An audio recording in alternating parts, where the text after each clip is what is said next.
I once spent 31 days straight on one cruise ship. Too many days. I'm Gary Dean. I did more. I did 34 cruises in 3.5 years. Saw the world by cruise ship. I also drove all lower 48 states. So how did that end up to be 31 days? I'd have to look. I'm pretty sure that's my longest though, or it wouldn't be in my memory like this, but I'll go back through everything at one point. It's been a go, as you can imagine, getting it done in 3.5 years. So what happened was I had booked Tahiti to Melbourne because I wanted to see Brisbane. And then I was looking at it, and there was a lot of Pacific Islands before Tahiti. So I was trying to get on the ship out of Honolulu and then come down. I also wasn't too big on trying to fly into Tahiti. It wasn't an easy flight. I was living in the Philippines then. I had to fly to, I think, Australia, then to New Zealand over to Tahiti. Might have even been a stop before Tahiti. It was a lot of flying, and I was just, I've never done, more than one stop trying to get to a ship. I don't want to lose my luggage. So I try to, fly nonstop, and if I can't one stop, don't like the two stop. Also for the time, how long it's going to take. So what happened was there was no availability on that cruise out of Honolulu. I kept checking. Roughly, I don't know, maybe 10 days beforehand, all of a sudden I checked it, and there was a cabin inside, like I like, dark and affordable. So I checked flights, and I could get a flight nonstop, Manila to Honolulu. So I booked it. Okay, so now I'm happy, and I've got timeshare with Hilton. So I had a free hotel. Well, I pay for the timeshare, but I can use the timeshare, which helps to make it a good deal. I flew to Honolulu, used my timeshare at the Hilton, which is in the Hilton Village there, right in Waikiki. Well, near Waikiki, downtown Honolulu anyways. I think Waikiki is that end area, but anyways, it's within 10 minutes walk of that beach area. And there's beach right in front of the Hilton, so it's a nice area. And a good hotel. It's a Hilton. So I fly to Manila. I get into Honolulu, use my hotel for a couple days. And because I'm going for 29 days, or 31 days. I mean, this one I'm on now is 29. Well, since it was a 31-day cruise, I thought I'm even going to bring a blender. I love my smoothies, and I don't know if they're going to let it on, but even if they don't, it's, $25. I just bought a big cheap one. I wait, and then it's ship day. So the cruise port in Honolulu, I'd been out of there before because I'd done the Hawaiian Island cruise. It was near the Hilton. It's not far at all. I got over there. I got on the ship. Easy enough. Now I'm doing back-to-back, 31 days, but it's a different cabin, obviously, because I booked last minute. So I'm going to have to move when I change cabins, which, not a big deal. We're going to be in Tahiti on the turnover, which I wanted to see Tahiti, and I was lucky there was enough of us that they got tours for us. So I think I did waterfalls or something, but I got to see Tahiti, and I got to get off in Tahiti and do some I bought everyone one of those little hula dolls that dances when the sun hits it. I figure that's kind of Tahiti, right? With the guitar. That was kind of cute. So I got to do some shopping in Tahiti, so that part was all good. So the first leg of the back-to-back, okay, it was, I started to realize that they were just trying to get that ship. It had probably come from Vancouver or Seattle or somewhere to Honolulu, and then was going from Honolulu to Melbourne. It's going to do the Melbourne to New Zealand route. Australia, New Zealand for that, the Australian summer. So that's what it's up to. So it was wet going across, like a lot of sea days, a lot of wet days. Not stormy so much, but just wet. And then on those islands, it's their wet season. So it was wet on half the tours, probably at least. More rain than I've ever had on a cruise. I've been lucky that way, I guess. But I think mostly the cruises go where they go, so the weather is good. It's probably a good business plan, right? So yeah, so wetter than I expected. Now all of a sudden I wake up one morning and there's a buzz in the ship. Everyone's very excited, and I look on the schedule and it's Bora Bora, and I've got a tour booked, but I don't know what all the excitement is about. And then it was like we were doing Panama Canal. People were up early. I got upstairs on the viewing top deck, and they were all on the rails, and they were busy. Photos and oohing and on, and I'm like, what's up? And they're like, it's Bora Bora. And I'm like, oh, don't have a clue what's up. And then they said something like, some people you can spend up to $10,000 a night to hang out in Bora Bora. This is the one with the hotels that are, they got rooms over the water. So you can literally wake up and feed the fish, and they built the docks, go right out on the water, and the rooms are all there, and very beautiful. So that was a bonus. Like I had no idea. I booked that whole thing to get to Brisbane, and I booked the first leg to avoid having to fly to Tahiti. So I didn't book it for any other reason. Really, I didn't book it to see Bora Bora. So that was the bonus. And then we get into Tahiti, like I said. It was good. It was something to see. Definitely very commercial, very busy.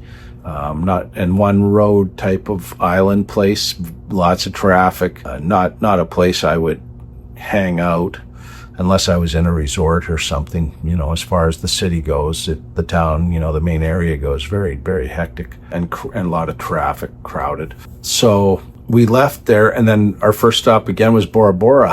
We circled back. We might have even done one or two of the other stops again too. I'd have to look back, which happens a lot if you do a back-to-back. Sometimes they'll pick them up, and if there was a big thing, then they'll retrace their steps and then go somewhere new. So I got to see Bora Bora twice, and that's the only time I've ever done two tours of the same place. Usually if I've been there before, I just look from the deck.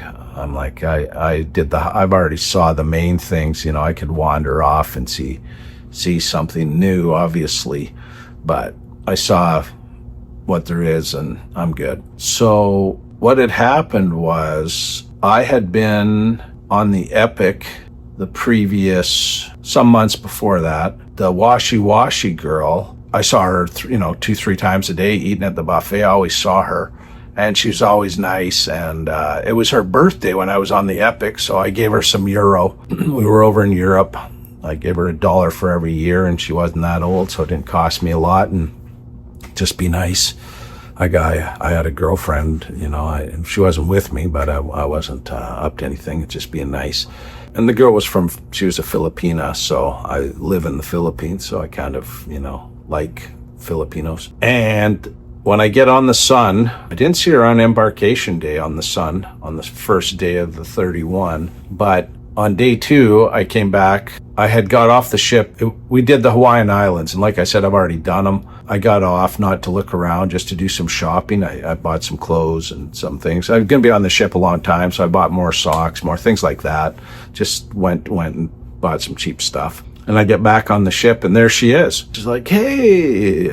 Oh, yeah, I remember you from the Epic. She says, you're with us? And I said, yeah, like for a month. I'm going all the way to Melbourne. And she says, oh, wow. And she gets me on WhatsApp, which is the first time I've ever done anything like that with anyone, but she's the Washi. She's very nice, and I didn't think anything of it. And then I get a message, and she's like, what are you doing tomorrow? And I said, nothing. I've already done all the islands. I don't have any tours. I'm not gonna do anything. She says, are you gonna get off? And I said, well, I know there's a Walmart. I was thinking I might go get some snacks and things like that for the trip.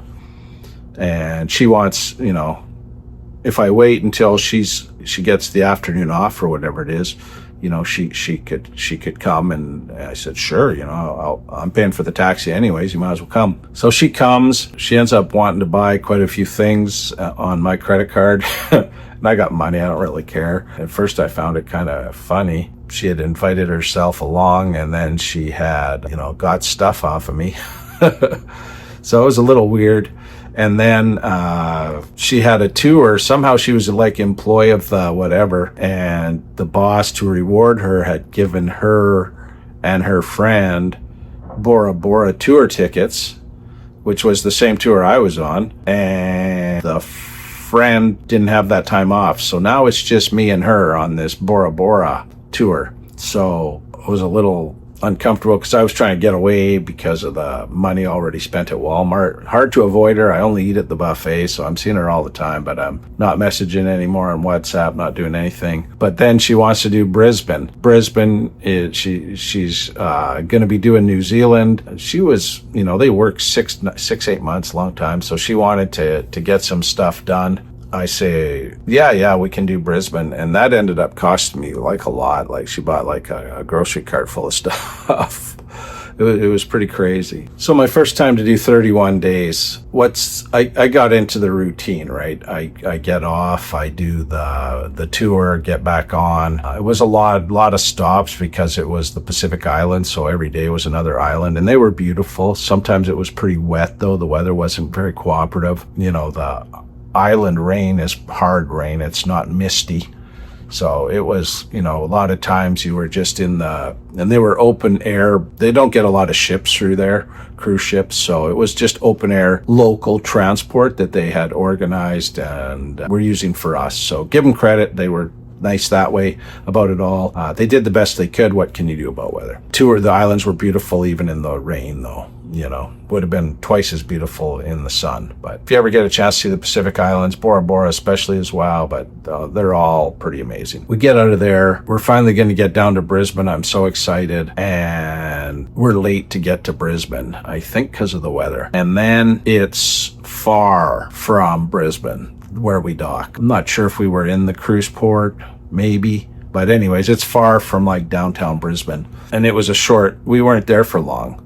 So it wasn't at all what I had hoped for, and the weather was wet. It was rainy. But I managed to go see kangaroos. I saw Brisbane. It's very beautiful. I think very expensive for tourism. So they call it the Gold Coast. So let's just start there, right?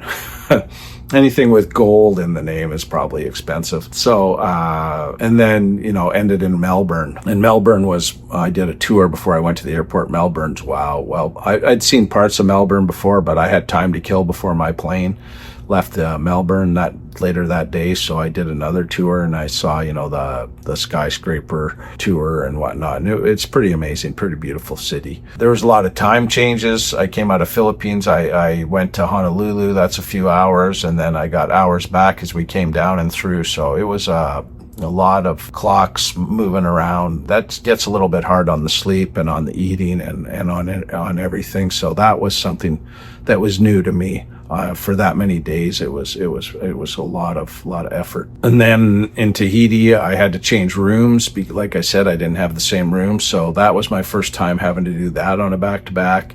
And that it went pretty good. I just had to leave my stuff in the suit. I had to pack up, leave it in my room, and then the room steward would move it to the new room. I had to go change my key and everything. And around by, I think 11 o'clock, maybe 11:30, they had the new room ready and my stuff was moved there. And I just went there and set it all up. So that was pretty lucky. I was out on a tour anyways of Tahiti. So when I got back, it was all waiting for me. So that was pretty nice. That went smoother than I thought. It was still a drag to have to pack everything and then move it over there and, re-unpack it. But it's, an hour each time or something, not a big deal.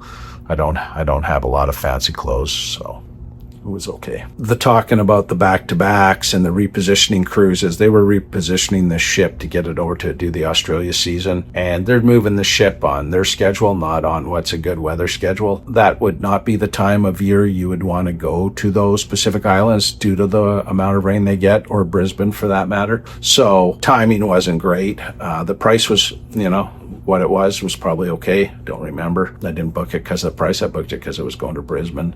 But overall, that was my first kind of eye-opening experience that they're doing this for them. So now I know that that's how that's going to be. You're not going to get the best weather usually on a repositioning cruise. They're going early and they're coming back late. So depending which way you're doing it, you're going to get, iffy weather. You may get amazing weather, like weather is, weather. So who knows, but odds are on it's going to be a little iffy here and there. sometimes really iffy, like big storms. So we didn't have big storms, but we were late to get in to Brisbane, so we had hit some weather, and it was definitely pretty wet. Long trips definitely test patience. I saw the same crew constantly. I'm walking the ship a lot. Gets a little tiring saying, hey, to same people around and around. Got tired of the same food, the same shows, same ship, right? That was my longest ever. And after 31 days, I was ready to get off. I was, a lot of times I'm like, oh, the cruise is over, kind of sad. But no, I'm good. I'm done. This has been a long one. As a reference, I'm currently on a 29-day, 12 days from Miami to Lima, Peru, and then 17 days from Lima, Peru to San Diego. And I'm on day 19 of 29, and this time I didn't have to change rooms, but it is, a back-to-back, and it's the same room constantly, it's the same food, it's the same shows. I think the magician changed. Other than that, it's same, so not a lot to do, but I just do more reading, doing these videos. I just keep busy. I'll always figure out something to do. So 31 days on a ship. What did I learn? I learned I could never do one of those 6-month or 1-year ones. No, I just could not do it. So I'm glad I've learned that. That's a way a person can figure out seeing the world by cruise ship, but I'm glad I didn't do it that way. A month is a long time on a ship.